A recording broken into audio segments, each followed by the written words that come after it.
This question is from CBSE 2025 mathematics examination. The statement says let A इसमें एक column matrix है. This is a column matrix. A is 1, 4 and -2. And this is a 3/1 matrix. इसमें 3 rows हैं and 1 columns है. 3 rows and 1 columns. And C is 3, 4 and 2, 12, 16 and 8, -6, -8 and -4. And this is a 3/3 matrix. So A and C be two matrices. Then find matrix B if AB is equal to C. A into B, this is equal to C दिया हुआ है.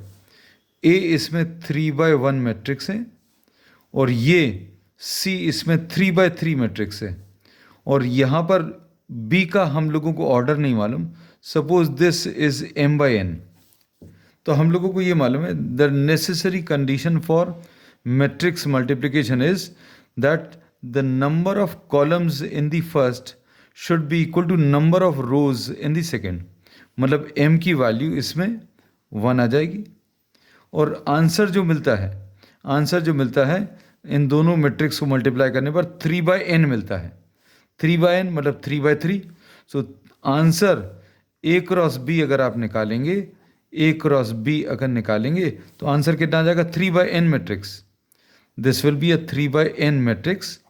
But we know that A cross B is C and C is a 3/3 matrix. Therefore n is equal to 3. तो अब हम लोग इसमें ये बोलेंगे ये जो B मैट्रिक्स है ये 1/3 मैट्रिक्स है. मतलब this is a 1/3 matrix, B matrix. तो इसमें A 1, 4 एंड -2 है. B इसमें 1/3 है. 1/3 मतलब 1 रो होंगी, 3 columns. Suppose these are written as U, V and W.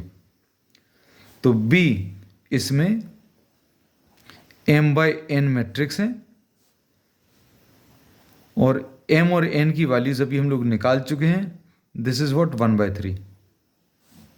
तो अब इसको अगर आप अच्छे समझें, मान लीजिए ये स्टेप्स अगर आपसे स्किप भी हो गई, इसमें ये 3 रोज एंड 1 कॉलम है, यहाँ पर 1 रोज और 3 कॉलम्स है, 1/3. तो इसका आंसर कितना आएगा मल्टीप्लिकेशन करने पर ये कॉमन नंबर जो है ये अलग हो जाएगा. Answer will be 3/3 matrix. अब मैट्रिक्स मल्टीप्लिकेशन अगर करें तो मैट्रिक्स मल्टीप्लिकेशन में ये U को इन सब से मल्टीप्लाई करें, कितना आ जाएगा U 4U एंड -2U. फिर इसके बाद V ये मल्टीप्लाई होगा इन सब से, कितना आ जाएगा V. फिर ये इससे मल्टीप्लाई होगा 4V एंड -2V. फिर W मल्टीप्लाई होगा W 4W एंड -2W. तो ये हम लोगों ने किसको मल्टीप्लाई कर लिया, A क्रॉस B निकाल लिया. And we have assumed